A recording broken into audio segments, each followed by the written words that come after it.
सनातन धर्मावलंबी हिंदू जनमानस को सादर प्रणाम।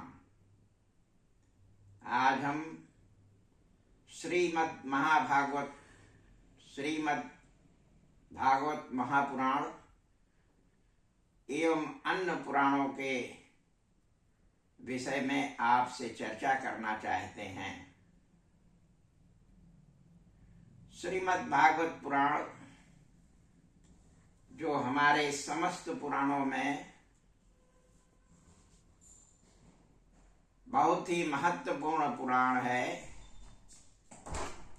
जिसमें 18,000 श्लोक स्वयं वेद व्यास भगवान ने लिखे हैं और उस 18,000 श्लोकों को 12 स्कंधों में बांटा गया है। प्रत्येक स्कंध में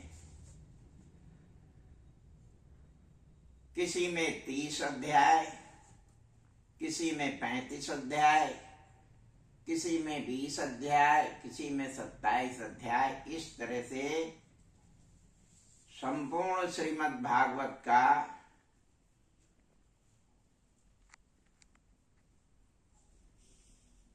आपस में बंटवारा है। श्रीमद् भागवत इतनी महत्वपूर्ण पुस्तक है या इतना महत्वपूर्ण ग्रंथ है कि हिंदू धर्मावलंबी उसको अपने जीवन में एक बार कम से कम सुनने की अभिलाषा रखता है और मनुष्य यह सोचता है कि भारतवर्ष के जितने भी तीर्थ हैं उनके तीर्थाटन के बाद हम अपने जीवन की सार्थकता को सिद्ध करने के लिए श्रीमद् भागवत का पाठ किसी प्रतिष्ठित विद्वान या अपने गुरु आचार्य के द्वारा, किसी संत महात्मा के द्वारा सुने। आजकल श्रीमद् भागवत की कथा कहने वालों की संख्या बहुत है। बहुत सारे लोग श्रीमद् भागवत सप्ताह पारायण सुनाते हैं और यह कहते हैं कि श्रीमद् भागवत को सप्ताह भर में हम पूरा सुना देंगे और उसी में हम श्रीमद् भागवत को की पूरी कथा भी सुना देंगे। उसके लिए विभिन्न प्रकार की व्यवस्थाएं की जाती हैं और श्रीमद् भागवत कथा के कहने वाले इस प्रकार से चीजों को रखते हैं कि 7 दिन में उनमें इतनी सामर्थ्य है कि वे पूरी कथा संस्कृत में 18,000 श्लोक कह देंगे, 12 स्कंदों का पूर्ण वाचन कर देंगे। मेरी समझ से ऐसा संभव नहीं है, परंतु जो आचार्य विद्वान संत महात्मा इस तरह की बात करते हैं, मेरा कोई अधिकार नहीं है कि उनकी बातों का मैं खंडन करूं। उनकी अपनी कोई विधा होगी जिसके तहत वे कह देते होंगे, लेकिन आज तक के सबसे बड़े संत जिनकी बहुत प्रतिष्ठा रही है, श्रीमान करपात्री जी महाराज, जिनकी अपने समय में जीवन काल में इतनी प्रतिष्ठा थी कि हमारे जितने चारों शंकराचार्य हैं, शंकराचार्य जिस शंकराचार्य के बारे में उनका अभिमत आता था कि इस अमुक पीठ का इस व्यक्ति को शंकराचार्य बनाया जाए, उनकी विद्वता, उनकी वाक्पटुता, उनके ज्ञान, उनके वाणी की सशक्तता के नाते संपूर्ण संत समाज उनको शंकराचार्य के रूप में प्रतिष्ठित करता था। उसमें बहुत से शंकराचार्य आज भी अपने को सार्वजनिक रूप से स्वीकार करते हैं और उन्हीं का जय जय गान करते हैं। बिना उनका जयकारा लगाए वे अपनी कथा को, अपने विषय को पूर्ण नहीं समझते। ऐसे संत महात्माओं का जो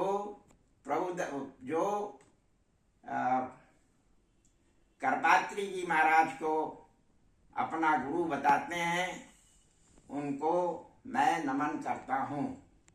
करपात्री जी महाराज कहा करते थे कि यदि किसी को श्रीमद् भागवत सुनना है तो मैं उसे सुनाऊंगा, लेकिन उस सुनाने में हमें 1.5 वर्ष लगेंगे। अगर आप सारांश में सुनाना चाहते हैं तो उस कथा को हम केवल 6 महीने में सुना पाएंगे। इससे कम समय में हम श्रीमद् भागवत सुना नहीं पाएंगे। और अगर आपकी सामर्थ्य है, सुनना चाहते हैं तो वह सुने। मैं सुनाने के लिए सदैव तत्पर हूँ।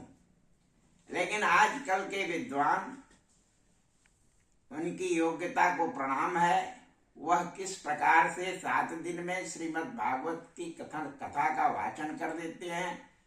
3 घंटे में वे सवेरे 7 बजे से 12 बजे तक में श्रीमद् भागवत का वाचन करते हैं और कहते हैं कि हम एक दिन में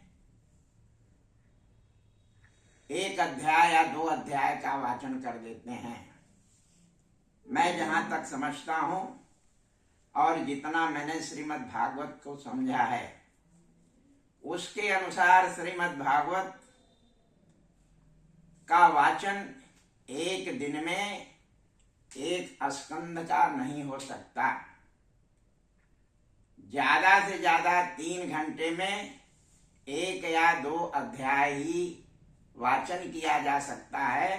अगर कोई विद्वान इससे अधिक कर सकता है तो मैं उसको प्रणाम करता हूँ, क्योंकि श्रीमद् भागवत ऐसी भाषा में और ऐसे संस्कृत साहित्य, ऐसे संस्कृत शब्दावली में लिखा गया है कि जब तक उसका जोर आप उच्चारण नहीं करेंगे उसका शब्दार्थ स्पष्ट नहीं होगा।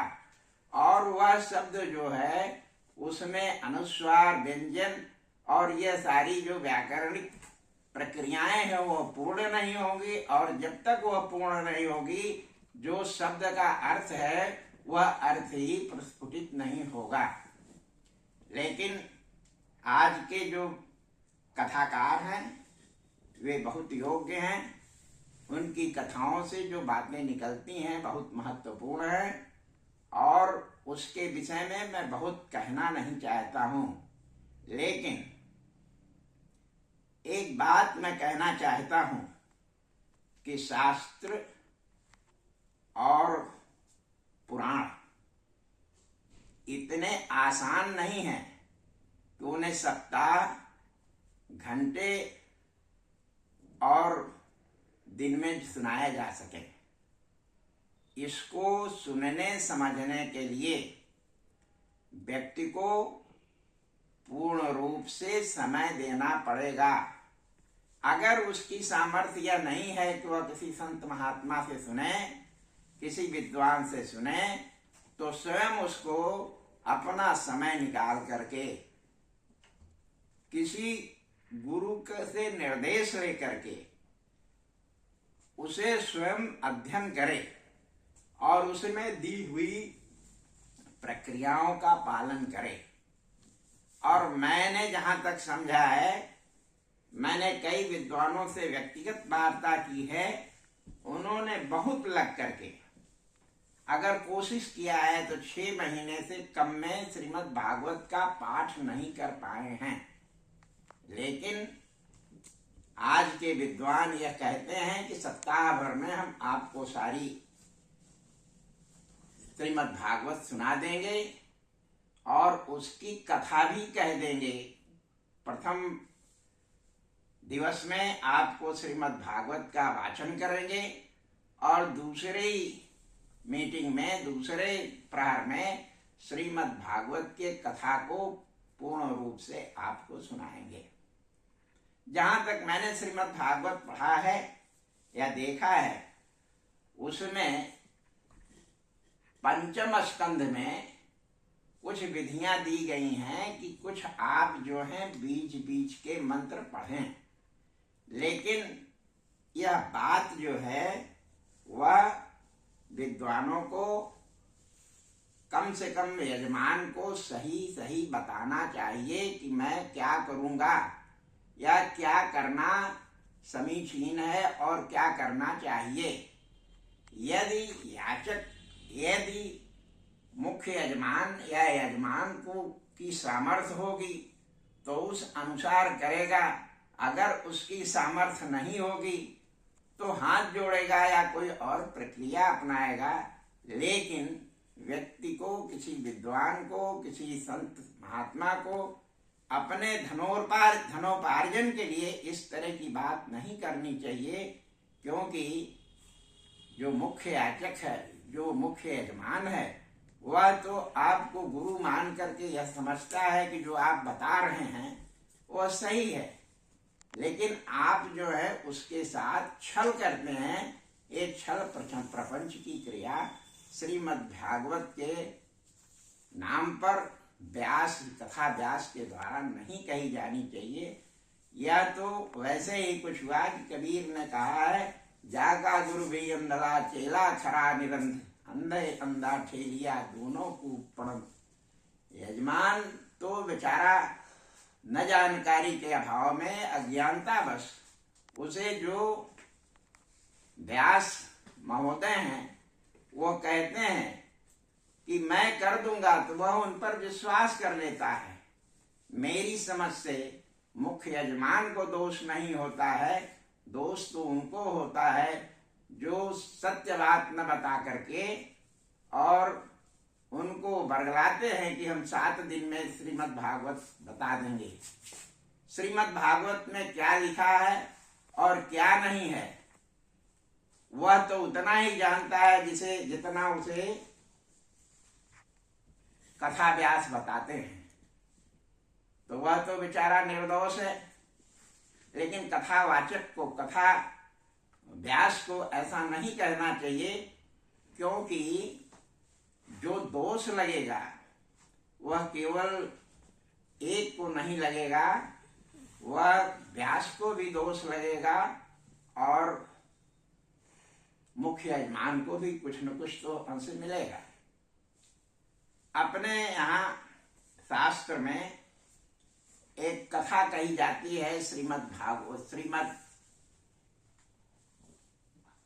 एक कथा कही जाती है सत्यनारायण व्रत कथा, जो समाज में एक अनुष्ठान के रूप में की जाती है और छोटे मोटे यज्ञ के रूप में उसकी प्रतिष्ठा है। संपूर्ण गांव के लोग, समाज, कुटुंब, परिवार सहित इकट्ठे होकर के सुनते हैं।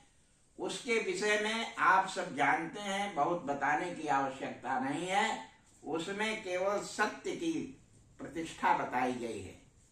अगर व्यक्ति सत्य बोलता है तो उसका परिणाम होता है, अगर झूठ बोलता है तो उसका परिणाम होता है। यही कुछ सत्यनारायण की कथा में बताया गया है। हमको, आपको यह कथा जो है सत्य को समझ करके कहनी चाहिए, सुननी चाहिए। लेकिन आज के व्यास महोदय गलत बात बोलते हैं और उनको समर्थन देने वाले समाज में बहुत सारे लोग हैं, जिनके कारण शास्त्रों की गलत व्याख्या की जा रही है और हिंदू समाज, सनातन समाज, हमारे जो पुराण हैं उनके विषय में, जो स्मृतियां हैं उनके विषय में गलत अर्थ निकालते हैं। और जो जानकार हो जाते हैं या समझते हैं, वे तो यह समझते हैं कि यह सब कथाएं कुछ नहीं, यह केवल छल प्रपंच का एक अड्डा बन गया है, जिसके कारण जब से सनातन धर्म शुरू हुआ है अनेकों बार सनातन धर्म में बिखराव आया है। लोगों ने यह माना कि ये जो कथाव्यास पंडित पुजारी हैं यह केवल ठगने वाले हैं, ये ठग के रूप में हैं और इनकी जो क्रियाकलाप है वह हिंदू धर्म या सनातन धर्म के अनुरूप नहीं है। और यही कारण है कि अनेकों काल में तमाम सारे लोगों ने सनातन धर्म से अपने को अलग कर लिया और वे सनातन धर्म के विरोध में खड़े हो गए। बहुतों ने इस्लाम ग्रहण कर लिया, बहुतों ने और कर लिया। हमारे पूजा पद्धति का गलत अर्थ लगाया गया। सत्य बात तो ये है कि हमारे वेद, हमारे पुराण, हमारी स्मृतियां, हमारे और भी जो ग्रंथ हैं वे सनातन धर्म की पवित्रता के लिए, सनातन धर्म के संचालन के लिए, सनातन धर्म में वैज्ञानिक दृष्टिकोण अपनाने के लिए है। और जिस तरह से सनातन धर्म को के इस अनुपम कृति को लोगों के बीच में प्रचारित किया जा रहा है, ऐसा प्रतीत होता है कि अगर ऐसे होता रहा तो आगे आने वाले दिनों में सनातन धर्म का ह्रास होगा। इसकी हमें बहुत ही इसको लेकर हमें बहुत चिंता है। हमें ही नहीं, हमारी तरह सोचने वाले जो समाज के लोग हैं उनके भी मस्तिष्क में इस तरह की बातें हैं। हम सनातन धर्मावलंबियों से आज के अवसर पर केवल इतना कहना चाहते हैं कि अगर धर्म के बारे में आपको जानना है, आज का समाज पढ़ा लिखा समाज है। इस पढ़े लिखे समाज को अगर व्याकरण, संस्कृत व्याकरण नहीं आती, उसका अर्थ उसके समझ में नहीं आता, तो जितने भी पुराण हैं, वेद हैं, सबका संस्कृत से हिंदी में अनुवाद हो चुका है।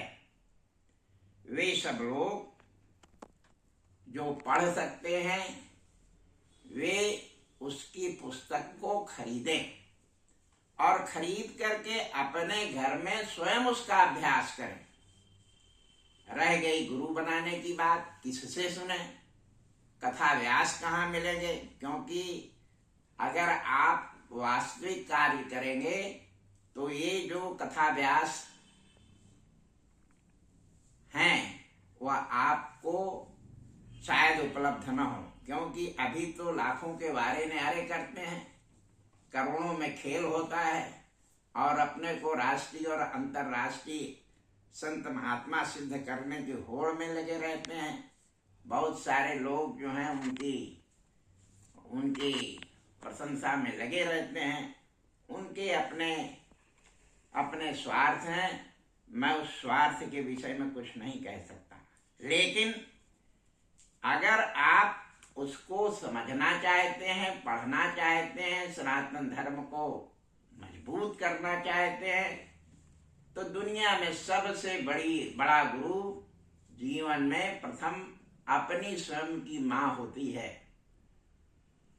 आपको पता है कि सबसे पहला गुरु घर में अगर कोई है तो आपकी माँ ने ही आपको खाना सिखाया, आपको बोलना सिखाया, आपको समाज में रहना, उठना बैठना सिखाया, समाज में किसके साथ कैसा आचरण करना चाहिए वह सब कुछ आपको आपकी स्वयं की माँ ने सिखाया है। और माँ ही आपकी प्रथम गुरु है, आपकी प्रथम गुरु है। उसे अपना गुरु बनावें और उसे व्यास आसन पर बैठावें।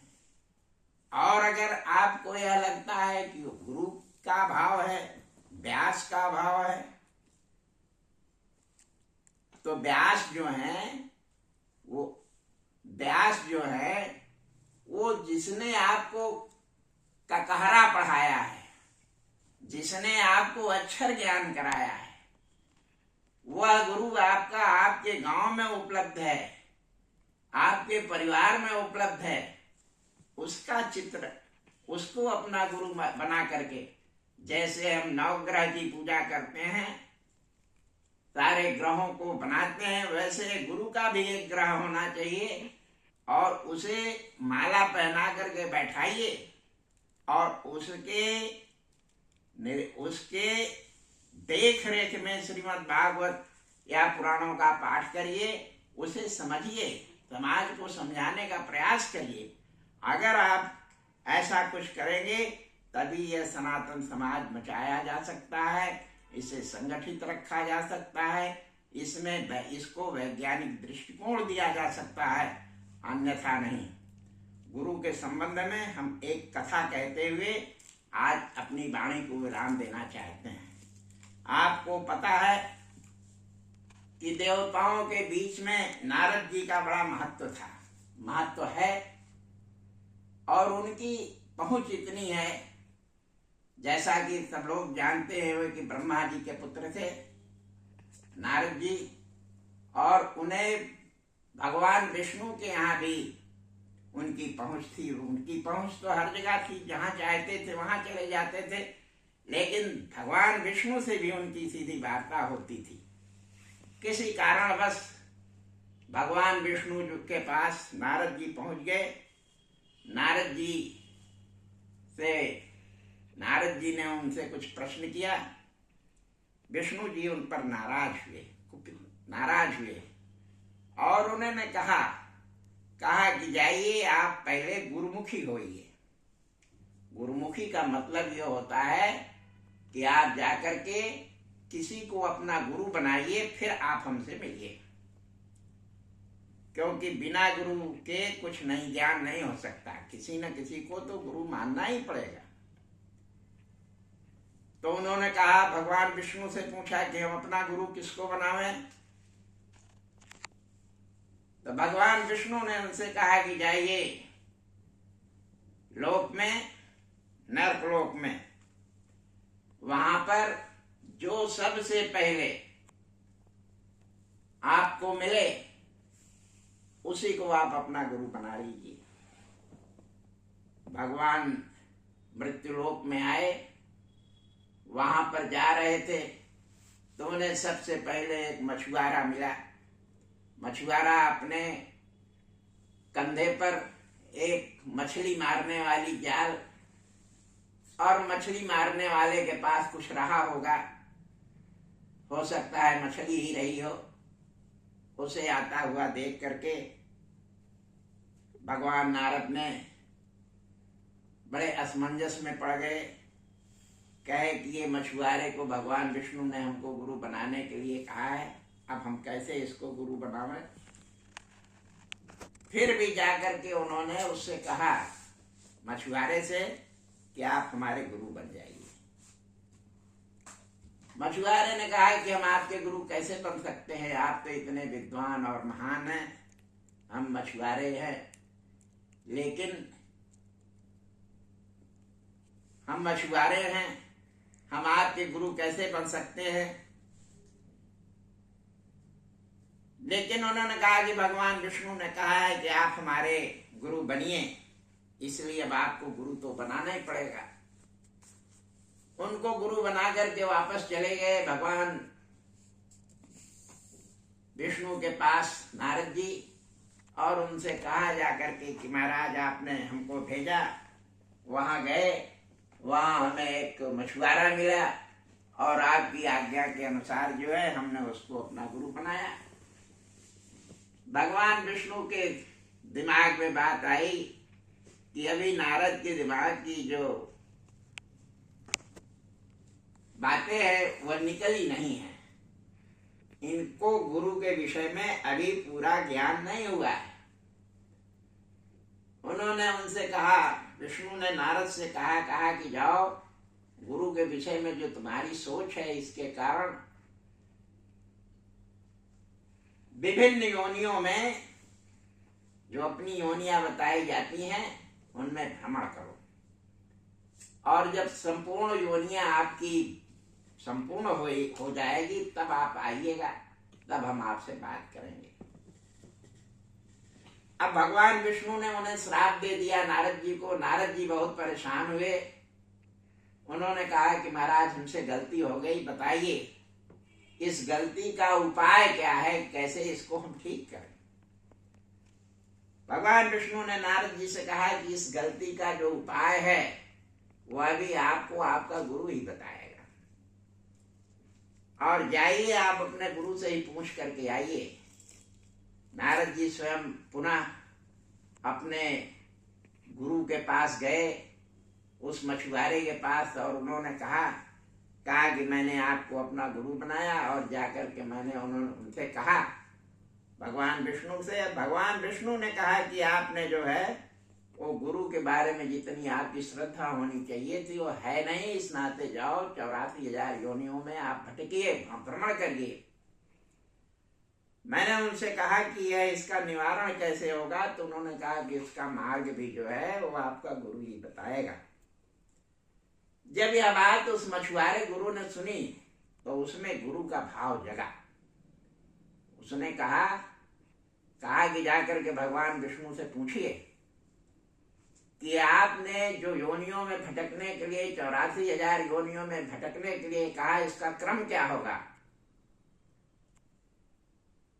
तो नारद जी भगवान विष्णु के पास गए और उन्होंने कहा कि हमारे गुरु ने पूछा है कि जो 84,000 योनियों में भटकने का क्रम है ये क्या होगा।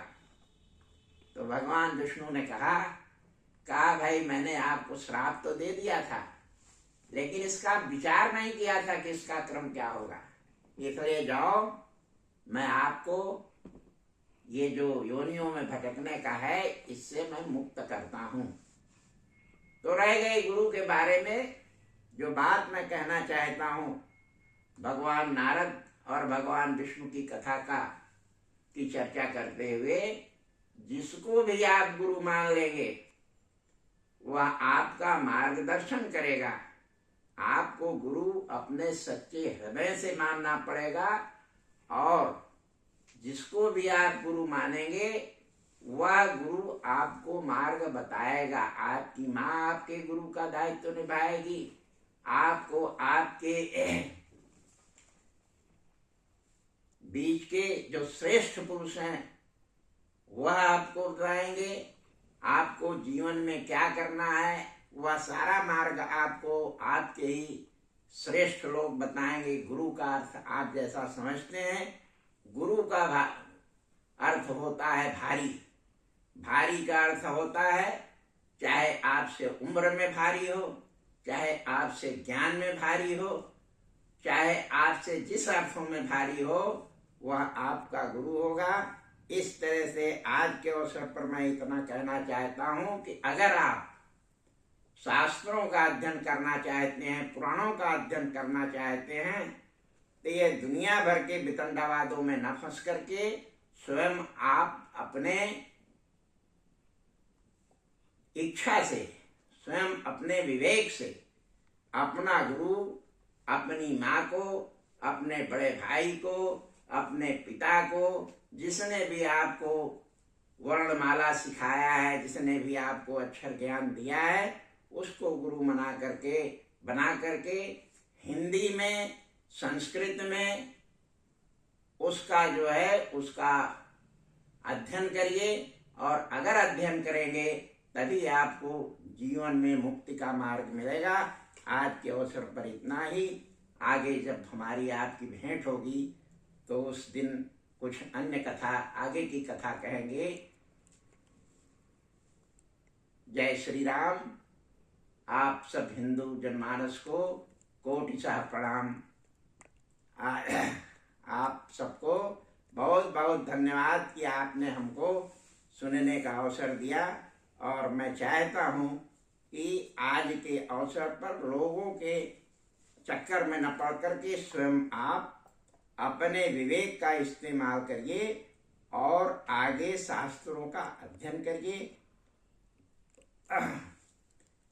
आज के अवसर पर इतना ही। सुनने के लिए धन्यवाद।